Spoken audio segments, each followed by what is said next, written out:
আজকে তুমি যাদের লাগি শুধুই পাগল পাড়া, যেতে হবে একা একা, কেউ যাবে না তারা। ছাড়তে হবে মায়ারি বান্ধন, ছাড়তে হবে মায়ারি বান্ধন, সাদের বালাখানা। 3.5 জায়গা পাবি, পাবি না রে বিছানা। 3.5 জায়গা পাবি, পাবি না রে বিছানা। মসজিদের ওই খাটলি যেদিন আসবে রে তোর দ্বারে, বন্ধু বান্ধব আপন যারা কাঁদবে যারে যারে।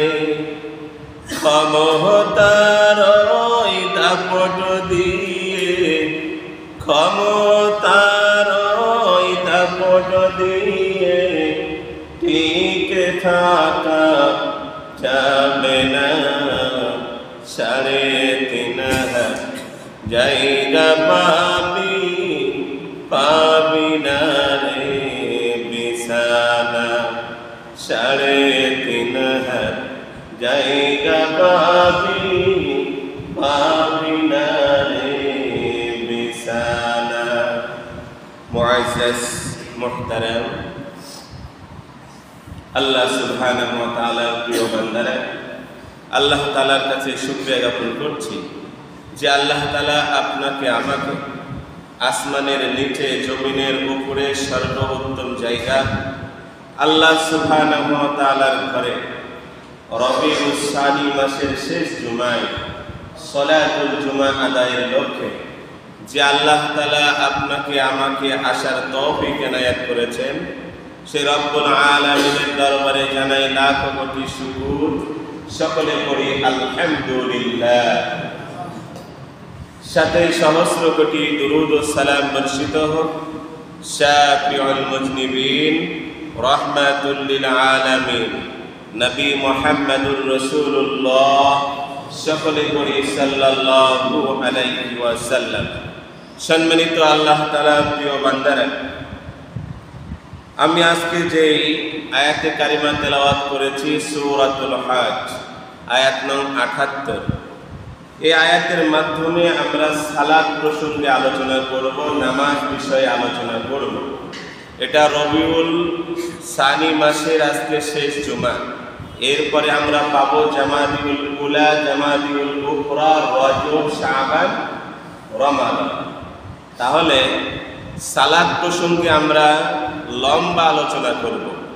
আমরা নামাজে সানাতে কি বলি, তাকবীরে তাহরিমায় কি বলি, সূরাতুল ফাতিহায় কি বলি, দুরূদ শরীফ, আত্তাহিয়াতু, দুআয়ে মাসুরা, দুআয়ে কুনুতে কি বলি, রুকুর তাসবিহতে কি বলি, সিজদার তাসবিহতে কি বলি, তাসবিহাত সহকারে, তাহলিলাত সহকারে, ব্যাখ্যা বিশ্লেষণ সহকারে আমরা একের পর এক ধারাবাহিক আলোচনায় যতদিন লাগে রমজান পর্যন্ত হবে ইনশাআল্লাহ।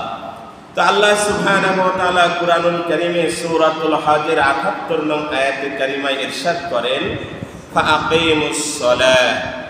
অনেক সময় অনেক বাউল বলেন, ফকির বলেন, অনেক শিল্পী বলেন, জারি গান করে এমন শিল্পীরাও বলে আমরা নামাজ পড়ি, নামাজ কোথায় পেলাম? বলে কি বলে না?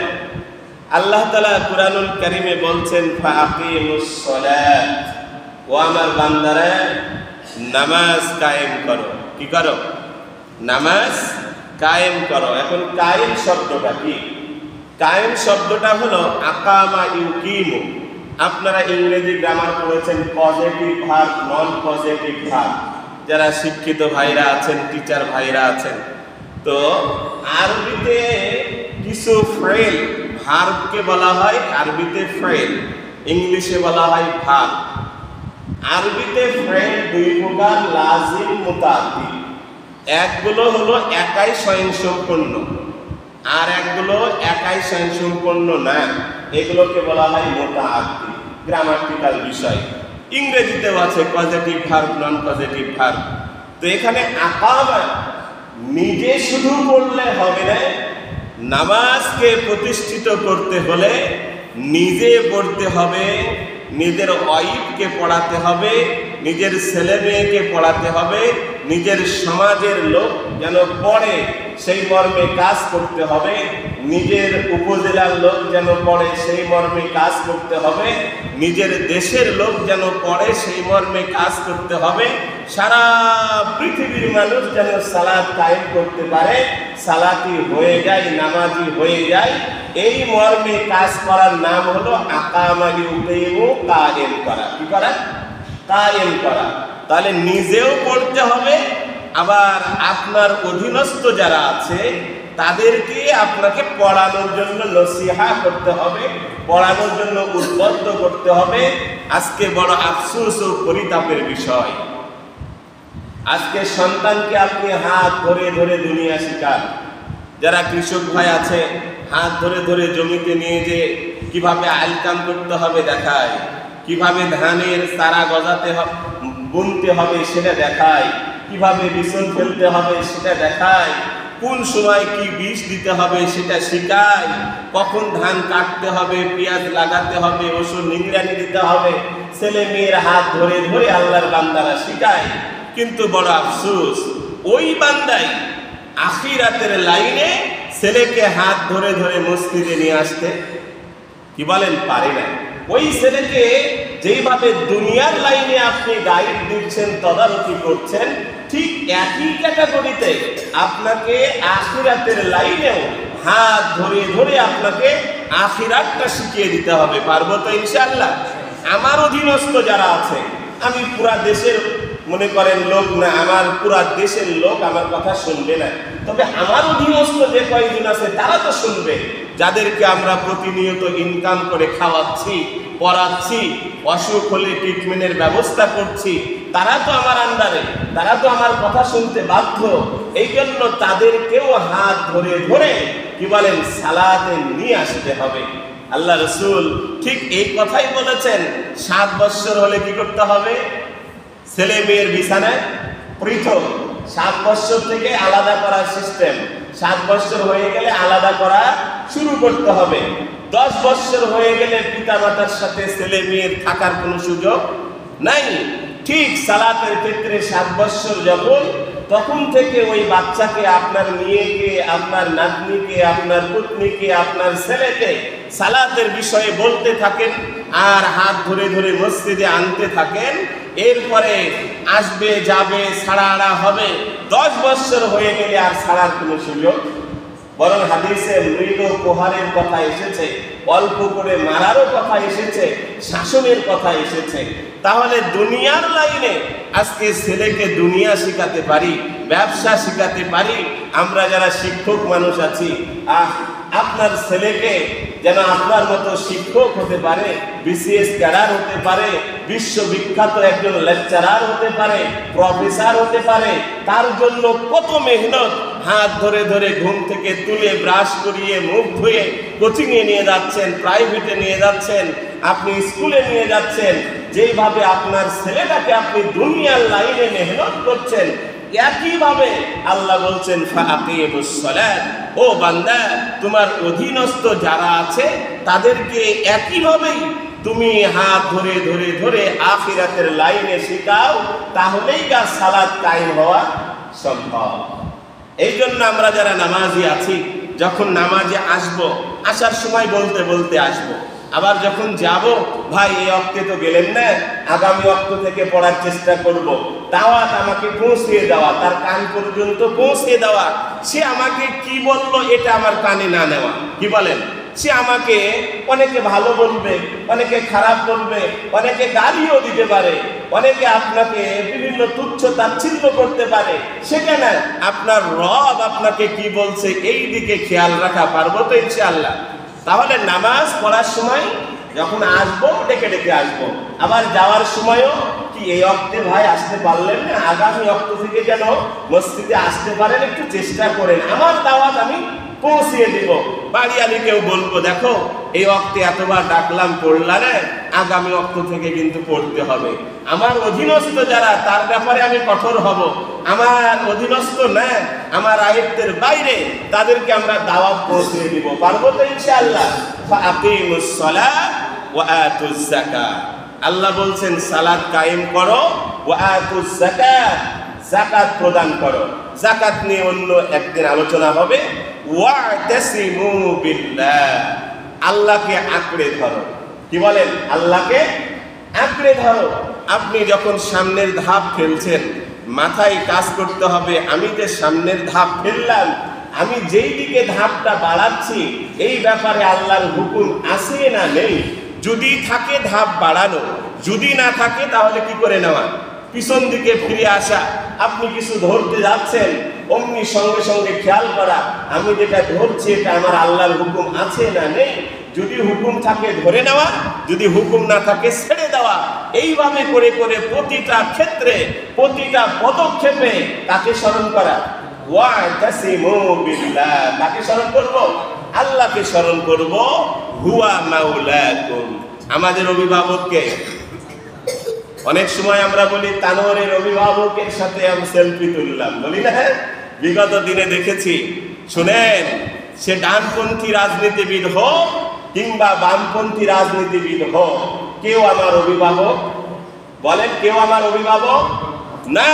জনগণের কেউ অভিভাবক না, জনগণের সব খাদেম বা সেবক, এক কথায় চাকর বাকর দাস, সে আমার অভিভাবক নয়। ইসলাম কি বলে?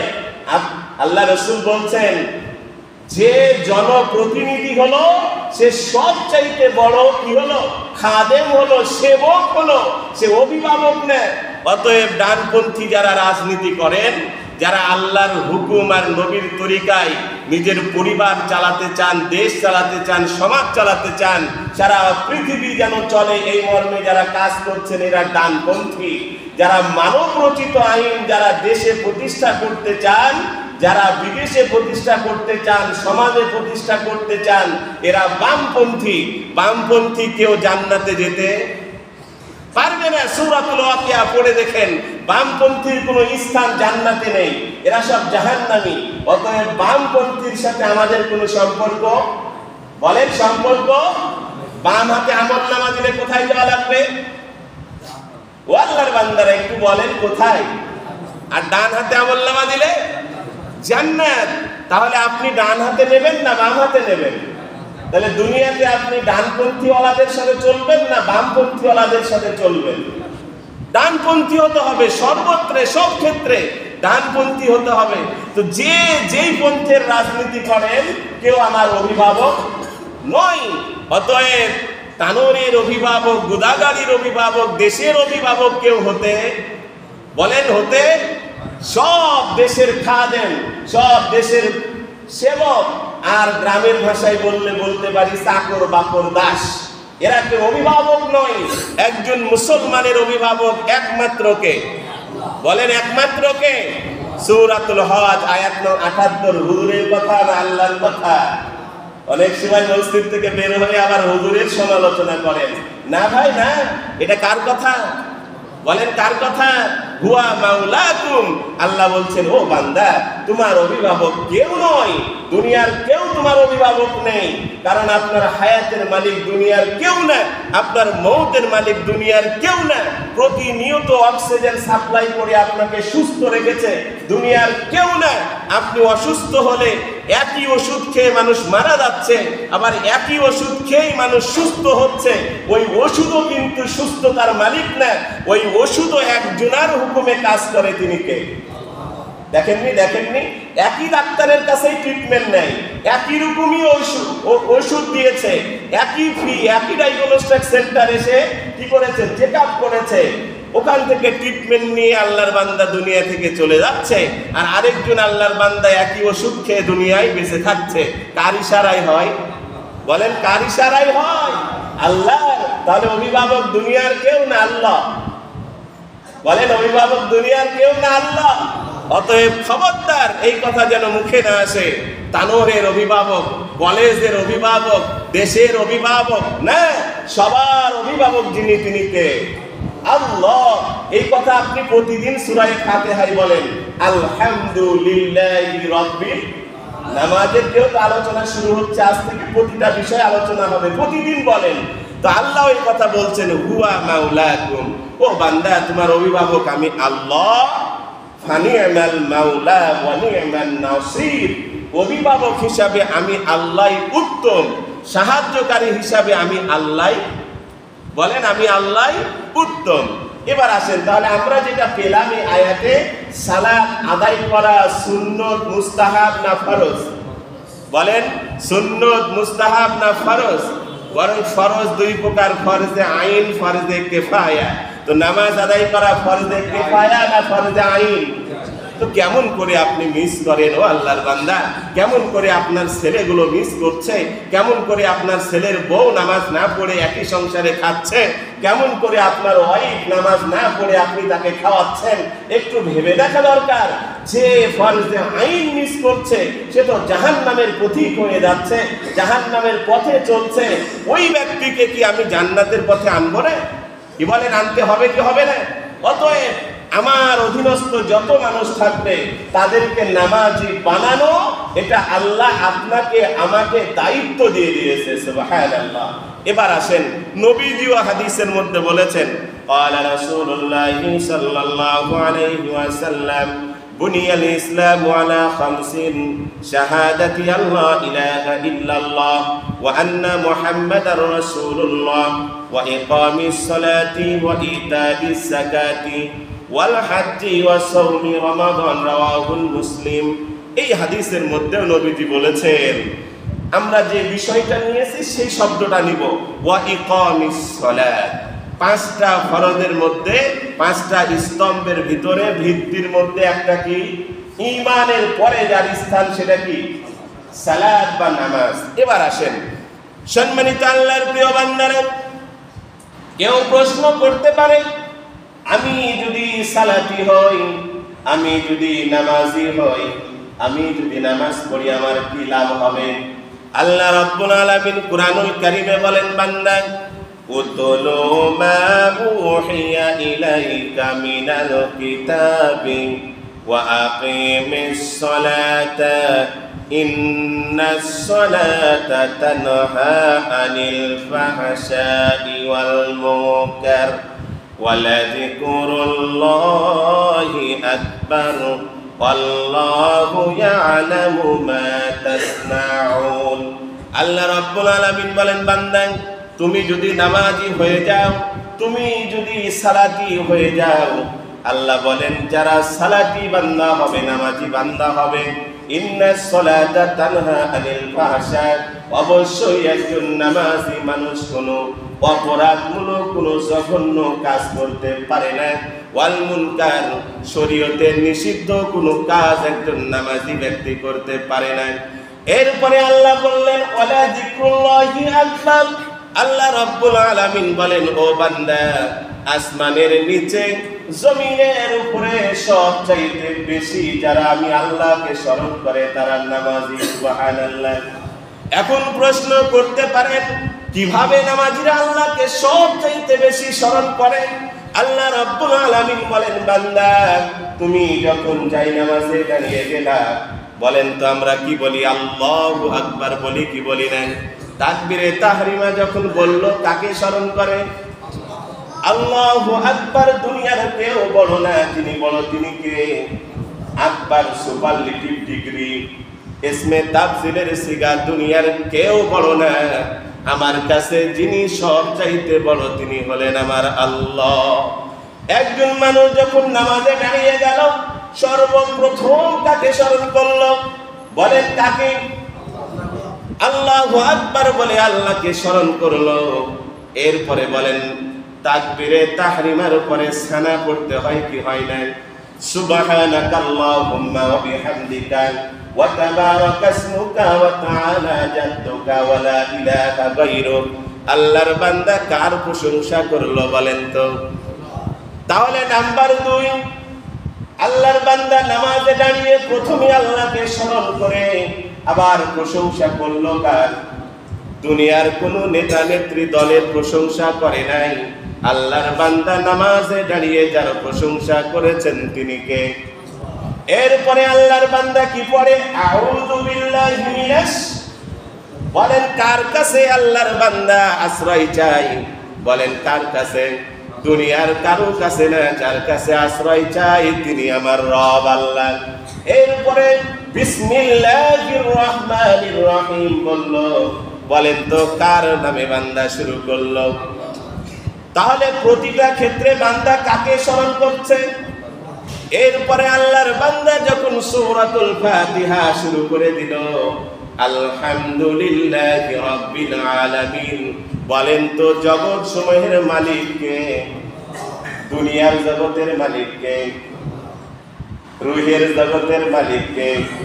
কবর জগতের মালিক কে? সম্মানিত আল্লাহর প্রিয় বান্দারা, আসমানের নিচে জমিনের উপরে আল্লাহর কিছু বান্দা আছে, ওরা রূহের জগতে যখন আল্লাহ বলেছেন আলাস্তু বিরাব্বিকুম, ও আমার গোলাম আমি কি তোমার আল্লাহ নয়? ওই সময় বলেছি ক্বালু বালা। এই রূহের জগতের মালিক দুনিয়ার কোনো নেতা না, দুনিয়ার কোনো নেত্রী না, দুনিয়ার কোনো দলের কেউ না, তিনি কে? আবার আল্লাহর বান্দা যখন কবরে চলে গেল, মার রাব্বুকা, এই কবর জগৎ থেকে হাসর নাসর মিজান পুলসিরাত যতগুলো ইয়াউমুল মাহশারাত, বলেন তো সব জগতের মালিক কে? শুধু দুনিয়ার জগতের মালিক অন্য কেউ? ও আল্লাহর বান্দারা, অনেক সময় শুনেছি 41 সাল পর্যন্ত একদল, এরপরে কে আসবে জানি না। দুনিয়ার জগৎ নিয়ে আপনি বিতর্ক করেন, অথচ রূহের জগতের মালিক যিনি, ইন্তেকালের পরে কবর জগতের মালিক যিনি, হাসর জগতের মালিক যিনি, ইয়াউমুল আখিরাত জগতের মালিক যিনি, দুনিয়ার জগতের মালিক ও তিনি। ঠিক কি না? রব্বুল আলামিন। আলামুন এক বচন, মানে একটা, এক জগৎ। আলামিন বহু বচন। যত জগৎ আছে সব জগতের মালিক কে? তাহলে দুনিয়াটাও না দুনিয়া বাদে? দুনিয়াটা বোঝায় 41 সাল কেউ, এরপরে অন্য কেউ এমনি অটো মালিক, এরপরে আবার অন্য কেউ অটো মালিক, না সব জগতের মালিক আল্লাহ? বলেন সব জগতের মালিক আল্লাহ। আল্লাহ রাব্বুল আলামিন বলেন ওই বান্দাটা নামাজের শুরুতে সূরাতুল ফাতিহা পড়ে আমি আল্লাহকে স্মরণ করলো, এরপরে আল্লাহর বান্দা যেই সূরাই মিলাক না কেন ওই সূরার ভিতরে কার স্মরণের কথা থাকে? এরপরে আল্লাহর বান্দা আল্লাহু আকবার বলে রুকুতে চলে গেল, আল্লাহু আকবার বলে আবার স্মরণ করলো কাকে? বলেন কাকে? এরপরে রুকুতে গিয়ে সুবহানা রাব্বিয়াল আযীম, আল্লাহর বান্দা মাথা নত করে সোজা হয়ে কাকে তাসবিহ আদায় করে শোনাচ্ছে? আল্লাহ রাব্বুল আলামিন বলেন ওই বান্দা আবার সামি আল্লাহু লিমান হামিদা রাব্বানা লাকাল হামদ হামদান কাসীরান তাইয়িবান মুবারাকান ফি। ওই বান্দা আবার আমি আল্লাহর স্মরণ করে আমার নামের তাসবিহ পাক পবিত্রতা বর্ণনা করলো, আবার সিজদায় যাওয়ার সময় আল্লাহু আকবার বলে সিজদায় গেল, যে আবার সুবহানা রাব্বিয়াল আলা কাকে স্মরণ করলো? বলেন তো 3 বার 5 বার 7 বার কাকে স্মরণ করলো? আবার আল্লাহু আকবার বলে বসলো, আবার আল্লাহু আকবার বলে আবারও 3 বার 4 বার 5 বার 7 বার কাকে স্মরণ করলো? এইভাবে করে একজন নামাজি মানুষ এক রাকাতে আল্লাহকে স্মরণ করে সর্বনিম্ন 18 বার। কতবার? কতবার? তাহলে 2 রাকাতে কতবার? 4 রাকাতে কতবার? এইভাবে করে আল্লাহর কোন বান্দা বান্দি যদি 5 ওয়াক্ত সালাত আদায় করে, আল্লাহ কুরআনুল কারীমে বলেছেন ওয়ালা যিকরুল্লাহি আকবার। ও বান্দা, আসমানের নিচে জমিনের উপরে সবচাইতে আমি আল্লাহকে যারা স্মরণ করে তারা হলো নামাজি। কারণ এই 5 ওয়াক্ত সালাতে যতগুলি সুন্নাত আছে, যতগুলি ফরজ আছে, আল্লাহর বান্দা সর্বনিম্ন রবকে স্মরণ করে 500 বার সুবহানাল্লাহ। আল্লাহর অনেক বান্দা আসসালামু আলাইকুম বলে, আসসালামু আলাইকুম বলে বলে উঠে আল্লাহু আকবার বলে কি বলে না? আস্তাগফিরুল্লাহ, আস্তাগফিরুল্লাহ, আস্তাগফিরুল্লাহ। আবারও তাকে স্মরণ করলো। এরপরে সুবহানাল্লাহ 33 বার, আলহামদুলিল্লাহ 33 বার, আল্লাহু আকবার 34 বার। আল্লাহর বান্দা আবারও 100 বার তাকে স্মরণ করলো। তাহলে তাসবিহাতের মাধ্যমে 500-র বেশি, আর নামাজের রুকু, তাসবিহ, সিজদার তাসবিহ, তাকবীর দিয়ে 500-রও বেশি। এই জন্য আল্লাহ বলেন সব চাইতে একজন নামাজি বান্দা, একজন নামাজি বান্দি সর্বনিম্ন হলেও আমি আল্লাহকে একদিনে স্মরণ করে 1000 বার। তাহলে আল্লাহর ওই বান্দা স্মরণ করে মাসে কয়বার? বলেন কয়বার? 30,000 বার। তাহলে আল্লাহ তাআলা কুরআনুল কারীমে বললেন ওয়ালা যিকরুল্লাহি আকবার। ও বান্দা, যারা নামাজ আদায় করে এরাই আমাকে সবচাইতে বেশি স্মরণ করে। নামাজি হব তো ইনশাআল্লাহ। নামাজ ছাড়া এতগুলো তাসবিহ তাহলিল আদায় করার কোনো সুযোগ? বলেন যারা নামাজ পড়ে না, এমনও আছে সপ্তাহে একদিন কালিমা পড়ে না, আছে না নাই? আছে। সপ্তাহে একদিন ওর সুবহানাল্লাহ মুখ থেকে উচ্চারণ হয় না, একবার আলহামদুলিল্লাহ উচ্চারণ হয় না। আর আল্লাহর যেই বান্দা বান্দি 5 ওয়াক্ত সালাত আদায় করে, সে সর্বনিম্ন হলেও 1000 বার তাকে স্মরণ করে। এই জন্য নামাজ সবচাইতে বেশি আল্লাহকে স্মরণ করার মাধ্যম। সুবহানাল্লাহ। এই জন্য নামাজ পড়বো তো ইনশাআল্লাহ, বাড়িয়ালিকে পড়াবো তো ইনশাআল্লাহ, ছেলে মেয়ে যারা আছে নাতি পুতি তাদেরকেও পড়াবো তো ইনশাআল্লাহ, সমাজের লোক যেন নামাজ পড়তে পারে সেই মর্মে কাজ করবো তো ইনশাআল্লাহ, দেশের মানুষ যেন নামাজ পড়তে পারে, নামাজি হয়, সংসদ থেকে যেন আইন আসে এই মর্মে কাজ করবো তো ইনশাআল্লাহ। সব জায়গায় আলহামদুলিল্লাহ বলে, যখনই বলি সংসদ থেকে আইন আনবো তখন আর বান্দা সাইলেন্ট। কি বলেন? আপনি সাইলেন্ট থাকলেও একদিন দেখবেন ইনশাআল্লাহ এই জমিনে আইন চালু হবে। কি বলেন? সম্মানিত আল্লাহর প্রিয় বান্দারা, তাহলে আল্লাহ বললেন আমাকে স্মরণ করার সবচেয়ে উত্তম মাধ্যমের নাম কি? বলেন সালাত বা নামাজ। আল্লাহু ইয়ালামু মা তাসনাউন। ও বান্দা, সারাদিন তুমি কি করো আমি আল্লাহ কিন্তু খবর রাখি। আমি ভুলে যেতে পারি, হুজুর ভুলে যেতে পারে, দোকানদার ভুলে যেতে পারে কটা ডারবি খেলেন, কয় প্যাকেট নিয়ে আসলেন, কিন্তু আল্লাহ ভুলে নাই কটা ডারবি সারাদিনে খেলেন, কটা সিগারেট খেলেন, কটা বিড়ি খেলেন, কয়জনকে আপনি গালিগুলাজ করলেন। সব মিয়ানে আসে কুমাশুক চেরানজিস, মিয়ানে আসে কুমাশুক চেরানজিস, কেরামান কাতিবিন রাহাম খবর নিস, কেরামান কাতিবিন রাহাম খবর নিস। কয়জন ফেরেশতা? আপনি ভালো করলেও লিখবে, বলেন খারাপ করলেও লিখবে। ওরা ওদের দায়িত্বই লিখা, না ঘুষ খাওয়ার কোনো সিস্টেম আছে, না স্বজন প্রীতির কোনো সুযোগ আছে। কি বলেন? আছে? এটা আমার দলের থাক, এটা না লিখলেও হবে। এটা বিপক্ষ দলের, আরে লেখ, একটা করেছে 5টা লেখ। কি বলেন? এরকম কোনো সুযোগ আছে? কি বলেন? এটা তো আমার শালা হয়, সম্বন্ধী হয়, অমুক আত্মীয় হয়, থাক, এটা না লিখলেও হবে। আর এটা তো আমার আত্মীয় না, 10টা বেশি করে লেখ, এরকম কোনো সুযোগ আছে? নাই। এই জন্য যা করছেন কে খবর রাখে? বলেন কে খবর রাখে? আল্লাহ বলছেন ও বান্দা, আল্লাহু ইয়ালামু মা তাসনাউন। সেই সকাল থেকে নিয়ে সন্ধ্যা পর্যন্ত তুমি কি কি তাসনাউন করেছো, আমল করেছো, কি কি তুমি করেছো, সব দুনিয়ার কেউ খবর না রাখুক, কে রাখেন? তাহলে আমরা বুঝলাম নামাজের মাধ্যমে সবচাইতে কাকে স্মরণ করা যায়। আর নামাজ পড়লে কি লাভ হয়? অশ্লীল, অসিদ্ধ, মানে নিষিদ্ধ, খারাপ কাজ থেকে কারা বিরত থাকে? এখন প্রশ্ন হতে পারে, নামাজও পড়ে ঘুষও খায়, নামাজও পড়ে সিগারেটও খাই, হজও করে এসছে আবার সিগারেটও খাই, আছে আছে, আমি নিজেই চোখে দেখেছি, আপনাদের থেকে শুনছি না। কি বলেন? তো নামাজও পড়ে, আবার ভাইয়ের জমিও লিখে দিয়েছে, নামাজও পড়ে, বোনের অংশও ফাঁকি দিয়েছে, আবার নামাজও পড়ে। কি বলেন? টাকা আত্মসাৎ করেছে, আবার চিটিং এ 1 নম্বর। অনেকে আছে, তাহলে হুজুর ওরাও তো নামাজি। আল্লাহ বলছেন قد أفلح المؤمنون الذين هم في صلاتهم خاشعون।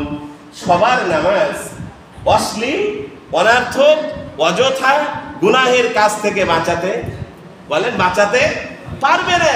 যারা সালাত আদায় করে কিভাবে?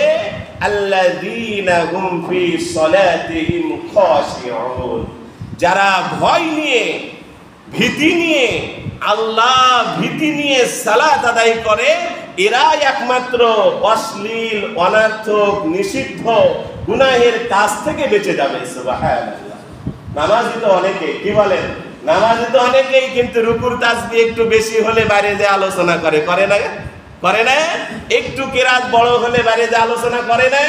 উইও তো নামাজি, উইও তো মসজিদে এসেছিল, কিন্তু আবার মসজিদ থেকে বের হয়ে রুকুতে উই নাকি 11 বার পড়তে পারে, উই নাকি 9 বার পড়তে পারে। হুজুরের 3 বারই হয় না, আর 11 বার হয়ে যায়।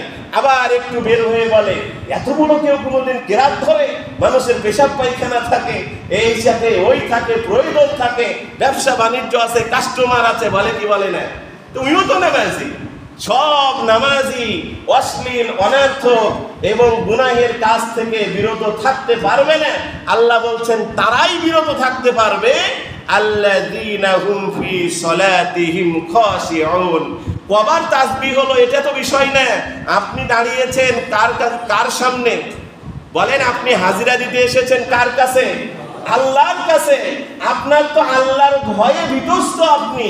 আপনার ইমাম কি কেরাত পড়লো, কয়বার তাসবিহ পড়লো, এগুলোর তো স্মরণ আসার কথা না। বরং আপনার মাথায় মেমোরিতে থাকবে আমি জাহান্নাম থেকে বাঁচবো কি করে, রবকে খুশি করব কি করে, কি বলেন? তাই না? তাহলে সবার নামাজ গুনাহ থেকে বাঁচাতে, বলেন, গুনাহ থেকে বাঁচাতে পারবে না। এটা আমার কথা না, আল্লাহ বলছেন বান্দা নামাজও পড়বে, আবার জাহান্নামেও যাবে। সূরাটা আপনাদের মুখস্থ আছে। ফাওয়াইলুল লিল মুসাল্লিন আল্লাযীনা হুম আন সালাতিহিম সাহুন আল্লাযীনা হুম ইউরাউন ওয়া ইয়ামনাউনাল মাউন। মনে নেই? কি মনে আছে না? আল্লাহ বলছে শুনো, তাহলে কাদেরকে বিরত করবে ওটা আমরা শুনলাম। এখন কারা নামাজ পড়েও জাহান্নামে যাবে, কারা নামাজ পড়েও গুনাহ করবে, কারা নামাজ পড়েও নিষিদ্ধ কাজ করবে, আল্লাহ বলে দিচ্ছেন ফাওয়াইলুল লিল মুসাল্লিন। কিছু নামাজি ব্যক্তি আছে, এদের জন্য ধ্বংস। কি বলেন? এরা ধরা খেয়ে যাবে, এরা পার পাবে না। আল্লাহ বলছেন আল্লাযীনা হুম আন সালাতিহিম সাহুন, যারা নামাজের ব্যাপারে উদাসীন।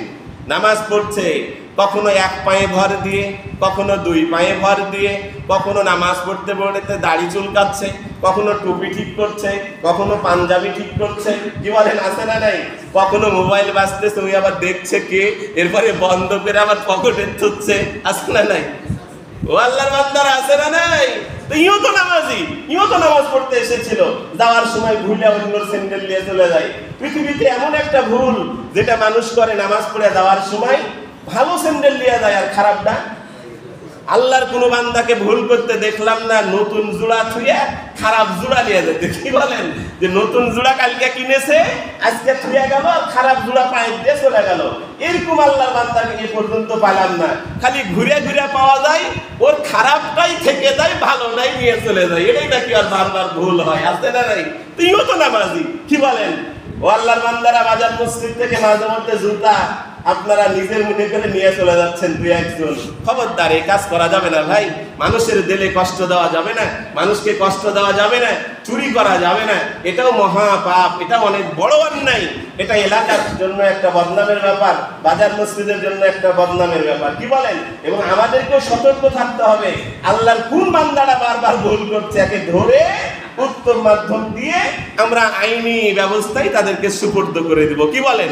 ওই জুতা চোর হোক, চোর তো, ওই স্যান্ডেল চোর হোক, চোর তো, এখনো যদি না থামেন, ওই আরেকদিন আপনার খাসি নিয়ে যাবে, আরেকদিন গরু নিয়ে যাবে, এরপরে আপনার বাড়ির ঢুকে সোনা দানা নিয়ে যাবে, কারণ সোনা 2 লাখ পার হয়ে গেছে ভরি। কি বলেন?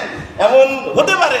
এই জন্য একটু সতর্ক থাকবেন। আল্লাহ বলছেন এরাও নামাজি, আল্লাযীনা হুম আন সালাতিহিম, বলেন সাহুন।